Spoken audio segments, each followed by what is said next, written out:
నమస్తే, welcome to 99 TV. Megastar Telugu cinema చరిత్రలో తనకంటూ ప్రత్యేకమైన స్థానం సంపాదించుకున్న నటుడు చిరంజీవి. సాధారణ కుటుంబంలో పుట్టి ఎలాంటి సినిమా నేపథ్యం లేకుండా, ఎలాంటి పెద్దల అండదండలు లేకుండా కేవలం తన ప్రతిభతోనే మెగాస్టార్ స్థాయికి ఎదిగిన వ్యక్తి ఆయన. ఒక చిన్న పట్నం నుంచి వచ్చిన యువకుడు దేశవ్యాప్తంగా కోట్లాది అభిమానుల గుండెల్లో స్థానం సంపాదించడం అంటే సులభం కాదు. కానీ అసాధ్యంగా కనిపించిన ఆ ప్రయాణాన్ని సాధ్యం చేసి చూపించిన వ్యక్తి చిరంజీవి. చిరంజీవి అసలు పేరు కొనిదెల శివశంకర వరప్రసాద్. ఆంధ్రప్రదేశ్లోని ఒక సాధారణ కుటుంబంలో జన్మించిన ఆయన చిన్నప్పటి నుంచి కళలపై ఆసక్తి చూపేవారు. ఆయన తండ్రి పోలీసు శాఖలో ఉద్యోగి. ఉద్యోగం కారణంగా కుటుంబం తరచూ ఒక ఊరు నుంచి మరొక ఊరికి మారాల్సి వచ్చేది. అలాంటి పరిస్థితుల్లో చదువును కొనసాగిస్తూ పెరిగిన చిరంజీవికి చిన్నప్పటి నుంచే నటన అంటే ప్రత్యేకమైన ఆసక్తి ఉండేది. కాలేజీ రోజులలోనే నాటకాల్లో పాల్గొనడం ప్రారంభించారు. స్టేజ్ పై నటించేటప్పుడు ప్రేక్షకుల నుంచి వచ్చిన స్పందన ఆయనలో ఉన్న కళాకారుణ్ణి మరింత ప్రోత్సహించింది. అదే సమయంలో సినిమా రంగంలోకి వెళ్లాలని ఆయన మనసులో బలమైన కోరిక పెరిగింది. ఆ కోరికను నిజం చేసుకోవాలని నిర్ణయించుకుని చెన్నై వెళ్లారు. ఆ రోజుల్లో తెలుగు సినిమా రంగం చెన్నైలోనే ఉండేది. సినిమా అవకాశాల కోసం వెళ్లిన కొత్త యువకులకు ఆ రోజుల్లో పరిస్థితులు చాలా కఠినంగా ఉండేవి. పెద్ద కుటుంబాల నుంచి వచ్చిన వారికి మాత్రమే అవకాశాలు త్వరగా దొరికేవి. కానీ చిరంజీవికి అలాంటి బ్యాక్గ్రౌండ్ లేదు. అయినా ఆయన వెనక్కి తగ్గలేదు. కష్టపడితేనే ఎదగగలం అన్న నమ్మకంతో ముందుకు సాగారు. మొదట్లో చిన్న చిన్న పాత్రలు చేశారు. కొన్ని సినిమాల్లో విలన్ పాత్రలు కూడా పోషించారు. చిన్న పాత్రలే అయినా కూడా వాటిలో తనదైన నటనతో ప్రేక్షకులను ఆకట్టుకున్నారు. తెరపై కనిపించే ఆ యువ నటుడిలో ఒక ప్రత్యేకమైన శక్తి ఉందని చాలా మంది గుర్తించడం మొదలైంది. అలా ఒక్కో అవకాశం పెరుగుతూ చివరకు హీరోగా కూడా అవకాశాలు రావడం ప్రారంభమైంది.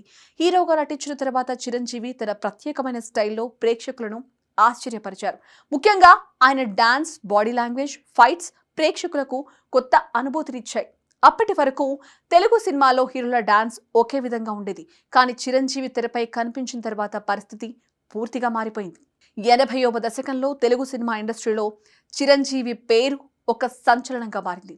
వరుసగా విజయవంతమైన సినిమాలు చేస్తూ స్టార్ హీరోగా ఎదిగారు. సాధారణ మనిషి సమస్యలను చూపించే కథలు, సమాజానికి సందేశం ఇచ్చే పాత్రలు ఆయన సినిమాల్లో ఎక్కువగా కనిపించేవి. అందుకే ఆయన సినిమాలు ప్రేక్షకులకు మరింత దగ్గరయ్యాయి. ఆయన కెరీర్లో వచ్చిన అనేక సినిమాలు తెలుగు సినిమా చరిత్రలో ప్రత్యేక స్థానం సంపాదించాయి. ముఖ్యంగా ఖైదీ సినిమా చిరంజీవి కెరీర్కు ఒక పెద్ద మలుపు తీసుకొచ్చింది. ఆ సినిమా తర్వాత చిరంజీవి పేరు రాష్ట్ర వ్యాప్తంగా మారుమోగిపోయింది. చిరంజీవి సినిమాలో కనిపించే మరో ముఖ్యమైన విషయం ఆయన కష్టపడే స్వభావం. ఒక్కో పాట కోసం గంటల తరబడి సాధన చేసేవారు. ఒక్కో ఫైట్ సన్నివేశం కోసం ప్రమాదకరమైన సన్నివేశాలు కూడా స్వయంగా చేసేవారు. తనకు వచ్చిన విజయాన్ని ఎప్పుడూ సులభంగా తీసుకోలేదు. ప్రతి సినిమా మొదటి సినిమా లాగానే కష్టపడ్డారు. ఇదే కారణంగా ఆయనకు అభిమానులు రోజు రోజుకి పెరిగారు. గ్రామాలు, పట్టణాలు అన్న తేడా లేకుండా అన్ని ప్రాంతాల్లో చిరంజీవికి అభిమాన సంఘాలు ఏర్పడ్డాయి. ఒక హీరోగా మాత్రమే కాదు, ప్రజల గుండెల్లో ఒక ఆరాధ్య వ్యక్తిగా నిలిచారు. సినిమాలో అగ్రస్థాయిలో ఉన్న సమయంలోనే ప్రజలకు సేవ చేయాలనే ఉద్దేశంతో రాజకీయాల్లో కూడా అడుగుపెట్టారు. అదే సమయంలో ప్రజారాజ్యం పార్టీని కూడా స్థాపించారు. కొత్త పార్టీ అయినప్పటికీ ప్రజల నుంచి మంచి స్పందన వచ్చింది. మొదటి ఎన్నికల్లోనే ఆ పార్టీకి లక్షలాది ఓట్లు వచ్చాయి. ఆ తర్వాత ఆయన రాజ్యసభ సభ్యుడిగా కూడా పనిచేశారు. కేంద్ర ప్రభుత్వంలో పర్యాటక శాఖ మంత్రిగా కూడా బాధ్యతలు నిర్వహించారు. పర్యాటక రంగ అభివృద్ధి కోసం అనేక కార్యక్రమాలు చేపట్టారు. సినిమాలు, రాజకీయాలు మాత్రమే కాదు, సేవా కార్యక్రమాల్లో కూడా చిరంజీవి ముందుంటారు. ఆయన స్థాపించిన చిరంజీవి బ్లడ్ బ్యాంక్ ద్వారా వేలాది మంది ప్రాణాలు కాపాడబడ్డాయి. అలాగే ఐ బ్యాంక్ ద్వారా నేత్రదానం కార్యక్రమాలు కూడా నిర్వహిస్తున్నారు. కరోనా సమయంలో కూడా చిరంజీవి అనేక సేవా కార్యక్రమాలు చేపట్టారు. అవసరమైన వారికి ఆహారం అందించడం, సినీ కార్మికులకు సహాయం చేయడం, ఆసుపత్రులకు అవసరమైన సహాయం అందించడం లాంటి కార్యక్రమాలు చేశారు.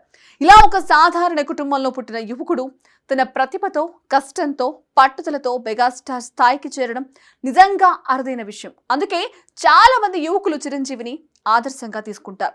ఈ రోజు కూడా చిరంజీవి పేరు చెప్పగానే కోట్లాది మంది అభిమానులు గర్వంగా భావిస్తారు. ఆయన సినిమాలు, ఆయన సేవలు, ఆయన వ్యక్తిత్వం, ఇలా ప్రతి అంశం ప్రజల హృదయాల్లో నిలిచిపోయాయి. సాధారణ యువకుడిగా మొదలైన ఆయన ప్రయాణం మెగాస్టార్ స్థాయికి చేరడం తెలుగు సినిమా చరిత్రలో ఒక గొప్ప అధ్యాయం. ఎన్ని సంవత్సరాలు గడిచినా తెలుగు ప్రజల గుండెల్లో చిరంజీవి స్థానం ఎప్పటికీ అలాగే ఉంటుంది అని చెప్పడంలో ఎలాంటి సందేహం లేదు.